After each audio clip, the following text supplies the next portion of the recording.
କୋଉଠି ଘର ସାପ କାହିଁକି ସେମିତି କଥା କହିଲ ତମେ କିଛି ବୁଝିପାରୁନି ତମ ଘର ଭିତରେ ସାପ ପଳେଇ ଆସିବ ଠିକ ଅଛି ତମେ ଯଦି ସତ କୁହ ତାହେଲେ କିଛି ଖାଅ ମୁଁ ଗଲି ଆଉ କଣ ହେଲା ସିଏ ଖେଳିଲେନି ମୁଁ ଫୋନ କରିବି ସେମାନେ ସେ ସାପ ଧରିବେ ଅସହତା କଲେ ଅସୁବିଧା କଣ ବସି କାନ୍ଦିବି ନା କଣ କଣ ଅସହତା କହିଲି କଣ ଯେ କହିବି ତମକୁ ମୋ ବାପା କିଏ ଘଡ଼ିଆ ପଡ଼ିଗଲେ ମୋ ନାଁ ଦେଇଥିଲେ କେଜାଣି ଶିବଶଙ୍କର ଦେବଦେବ ମହାଦେବ କୈଳାସପତି ଶିବଙ୍କର ଯେମିତି ସାପ ପ୍ରିୟ ମୋର ବି ସେମିତି ସାପ ତିନି ଚାର ଶିବ ସାପକୁ ବେକାରୀ ଗୁଡିକି ବୁଲୁଥିଲେ ମୁଁ ବି ବେକାରୀ ଗୁଡିକି ବୁଲି ଆଖିରେ ଦେଖିନ ବୋଲି ବିଶ୍ୱାସ କରୁନ ନା ଆଉ ଆରେ ମୋ ଚାକିରି ସିନା ଫରେଷ୍ଟ ରେଞ୍ଜର ହେଲେ ମୋ ନିଶା ହେଲା ଜଙ୍ଗଲ ଭିତରୁ ସାପ ଧରିବା ସାପକୁ ଦେହ ହାତରେ ଗୋଡ଼େଇକି ବୁଲିବା କି ମଜା ଆଖିରେ ଦେଖିଲେ ବିଶ୍ୱାସ କରିବ ତ ଏଇଠି ଥାଅ ମୁଁ ଗଲି ଆଉ କାହିଁକି ଛାଡ଼ିବନି ସାପ ସମସ୍ତଙ୍କର ଶତ୍ରୁ ହେଲେ ସାପ ହଉଛି ତମ ସ୍ୱାମୀର ମିତ୍ର କାହିଁକି ଛାଡ଼ିବନି ନହେଲେ କାହିଁକି ଛାଡ଼ିବନି ସାପକୁ ତୁ ସ୍ୱାମୀ ଖାଇଯାଉଛୁ ଦେଖିବା ଦେଖିବା ସାପ କାହିଁକି ତ ବେକାରୀ କେମିତି ଗୋଡ଼େଇବି ନା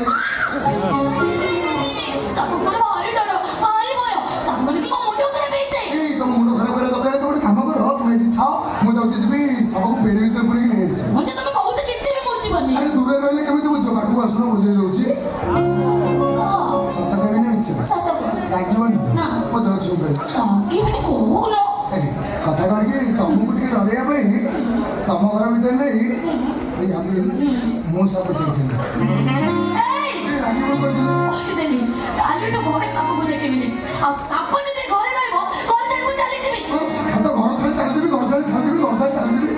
ଚାଲିଗଲେ ମତେ କିଏ ସନ୍ଧ୍ୟାବେଳେ ଗୋଟେ ବର୍ଷ ଦେଇକି ଦବ ଏଇ ତମେ ଏଠି ଥାଅ ମୁଁ କଲି ଆଉ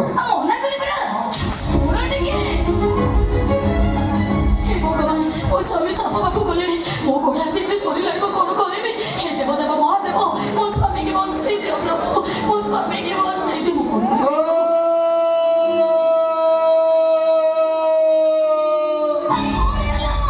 ମୁଁ ମନା କରୁଛି ତମେ ସାପ ପାଖକୁ ଯାଅନି ବୋଲି ମୋ କଥା କଣ ତମେ ଶୁଣିଲ ରଖିଛି ମତେ ଗିଳି ସାଇଲାଣି ତମେ କଣ କରି ମୁଁ ଯାଉଛି ଯାଉଛି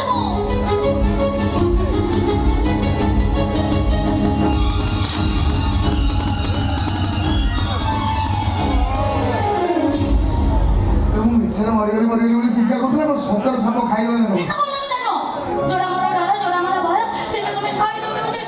ହଁ ମଣିଷ ମାନେ ତ ଭୁଲ କଣ କରିବି କହିଲ ଦେଖୁନ ସେ ପୁରା ତମେ ଟିକେ ଗେଲ କରିବୁନି କାହିଁକି କଣ ଘୋଡ଼ା କଣ ଟିକେ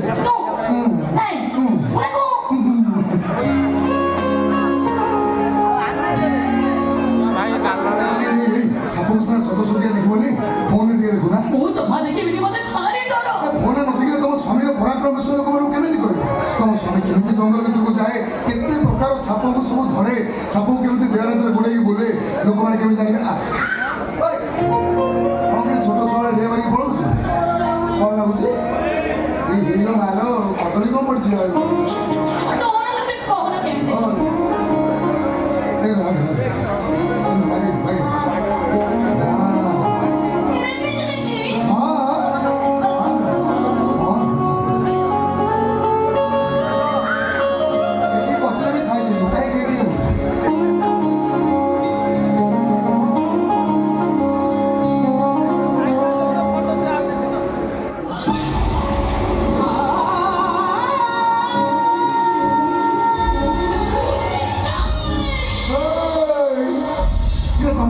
ମତେ ଲାଗିଲା ସେ ଫୋନ ଡିସପ୍ଲେ ଭିତରୁ ସାପ ବାହାରିକି ତମ ମୁଣ୍ଡକୁ ଗୋଟେ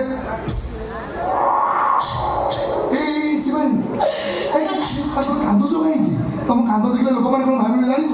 ସାପ ବିଷୟ ଯେମିତି ତମ ଦେହ ସାରା ଚଳିଗଲା ମତେ ଏତେ ଆଘାତ ଲାଗିଲା ଯେ ସାପ ବିଷଠାରୁ ଆହୁରି ବି ଶାନ୍ତ ମୋ ପାଦର ମୁଣ୍ଡ ଯାଏ ସାପ ବିଷ ଚଳିଗଲାଣି ବଞ୍ଚିବା ବି ମୋର ଅସମ୍ଭବ ହେଇ ପଡ଼ିଲାଣି କୋଉଟା ବେକାର କଥା କୋଉଟା ବାଜ୍ୟ କଥା ଦେଖ ଏ ଫଟୋ ଦେଖ ଏ ଭିଡିଓ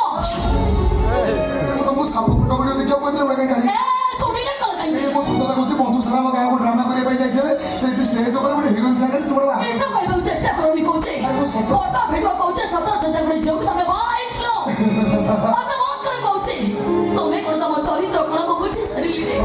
ମୋ ଚରିତ୍ରକୁ ସନ୍ଦେହ କରୁଛ ଆରେ ମୁଁ ସତ କହୁଛି ଫଟୋ ଭିଡିଓ ସବୁ ଷ୍ଟେଜ ର ଫଟୋ ଭିଡିଓ କିନ୍ତୁ ଷ୍ଟେଜରେ ନଥିଲା ମୁଁ କହୁଛି ଷ୍ଟେଜ ର ଥିଲା ତାହେଲେ ଦେଖା ମତେ ଆଉ କଣ ଅଛି ମାନେ ମୁଁ ସବୁ ଡିଲିଟ କରିସାରିଲି ଠିକ ଅଛି ତମ କଥା ଯଦି ସତ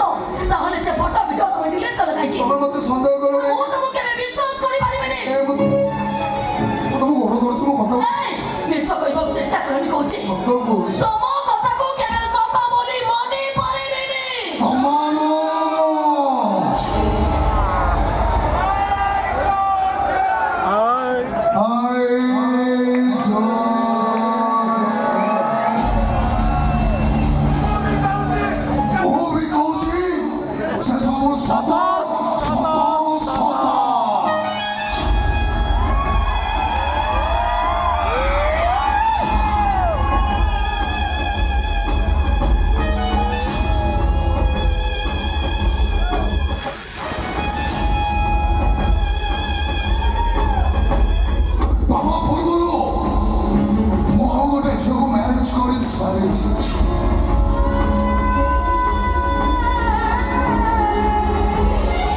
ତାହେଲେ କାହିଁକି ତମେ ମତେ ବାହା ହଉଥିଲ କାହିଁକି ଗୋଟେ କୁଆରୀ ଛଡା ସତ ସପନକୁ ତମେ ଚାଲି ପଡି ପାଉଁଶ କରିଦେଲ ଆରେ ନାରୀ କଣ ତମ ହାତରେ ଖେଳନା କଣ୍ଡେଇ ବାହାଘର ତମ ପାଇଁ କଣ ବାଲି ଘର ଏ ଦିଟା ଝିଅକୁ ନେଇ ତମେ ଖେଳିଲ କାହିଁକି ମୁଁ ଗୋଟେ ଭଲ ଖେଳାଳି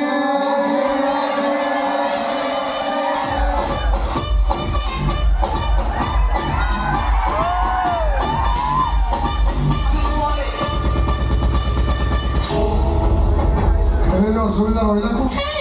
ଏମିତି କଥା କହୁନି ଲାଜ ଲାଗୁନି ଘରେ ତମ ସ୍ତ୍ରୀ ଥାଉ ଥାଉ ଆଉ ଜଣଙ୍କ ସ୍ତ୍ରୀ ଧମକି ଦେଲେ କଣ ହବ ତମ ପ୍ରଥମ ସ୍ତ୍ରୀର ଅବସ୍ଥା ଆଉ କଣ ହବ ତମ ଦ୍ୱିତୀୟ ସ୍ତ୍ରୀର ଅବସ୍ଥା ନାଇଁ ମୋ ଭାଗ୍ୟରେ ତ ଦୁଇଟା ସ୍ତ୍ରୀ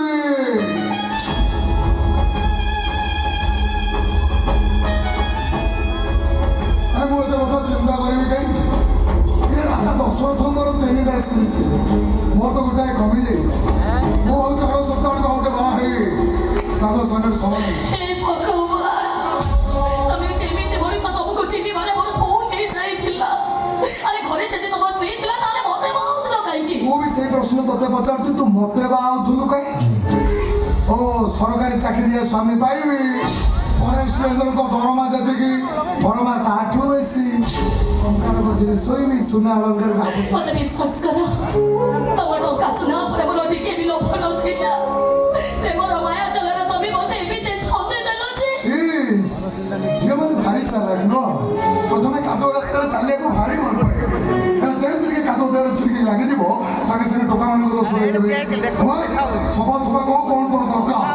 ଏ ଜନ୍ମରେ ମୋ ଘରେ ତ ପାଦ କେବେ ପଡ଼ିପାରିବ ଶାଶୁଘର ସବୁ ଝିଅଙ୍କ ପାଇଁ ସ୍ୱର୍ଗପୁର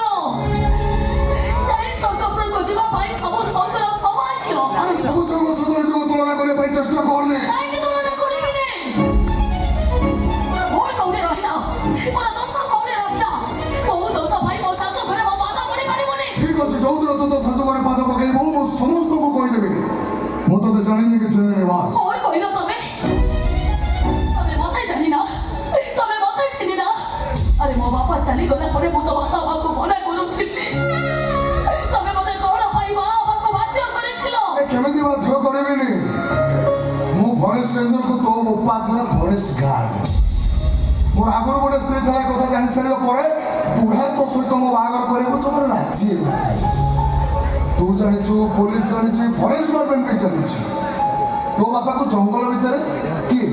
ଶିକାରୀ ଗୁଳି କରିକି ମାରି ଦେଇଥିଲା ଆଜି ସତ କଥା ମୁଁ କହୁଛି ଶୁଣ କେବଳ ତତେ ପାଇବା ପାଇଁ ତୋ ବାପାକୁ ଜଙ୍ଗଲ ଭିତରେ ମୁଁ ମାରିଲି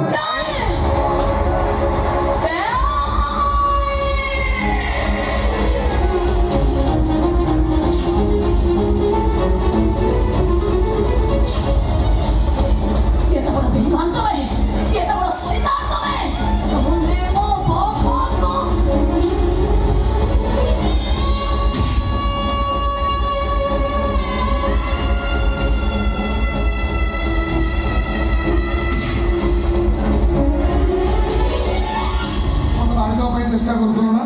ମୁଁ ବି ଅପେକ୍ଷା କଲି ତୁମର କଣ୍ଟା କରେ ଶୁଣ ମୋ ଟ୍ରାନ୍ସଫର ହେଇଯାଇଛି ବହୁତ ମୁଁ ତ ଆଉ ଏଠି କେବେ ବି ଆସିବିନି ତମମାନଙ୍କୁ ବୁଝେଇ ଦେବୁ ଏଇଟା ହେଉଛି ଆମର ଶେଷ ଦିନ ତମେ ସେମିତି କୁହନି ତମେ ଏଇ ଘରେ ରହିବ ମୋରି ପାଖରେ ମୁଁ ଯଦି ଏଇଠି ମୋ ସ୍ତ୍ରୀ କ'ଣ ନାକା ଯାଇ ମଠୁ ତମେ କେବଳ ତମ ପ୍ରଥମ ସ୍ତ୍ରୀ କଥା ଚିନ୍ତା କରୁଛ ଆରେ ମୁଁ ବି ତମର ଗୋଟାଏ ସ୍ତ୍ରୀ ତୁଇ ତ ଗୋଟାଏ ଦୁଇଟା ଆସିବେ କୋଉଠୁ ମୁଁ ତ ସହିତ ଟାଇମ୍ ପାସ୍ କରୁଥିଲି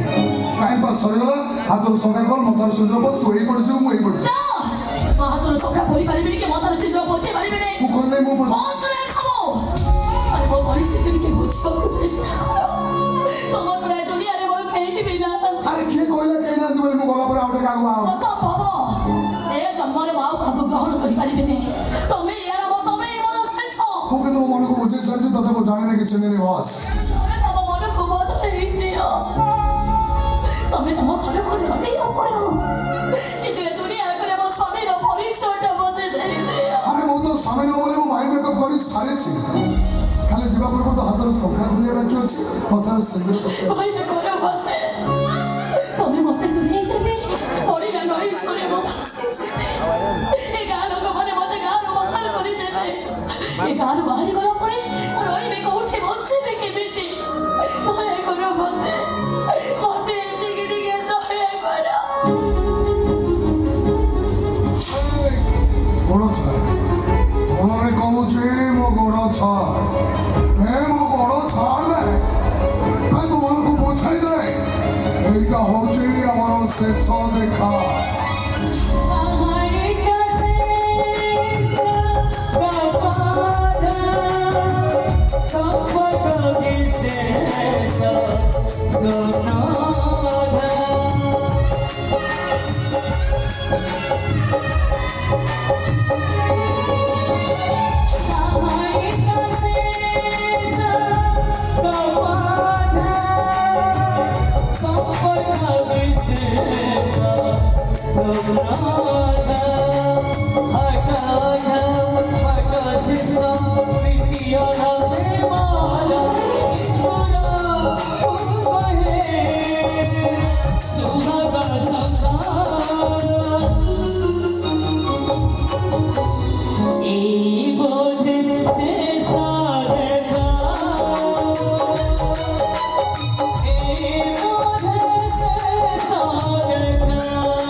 Evil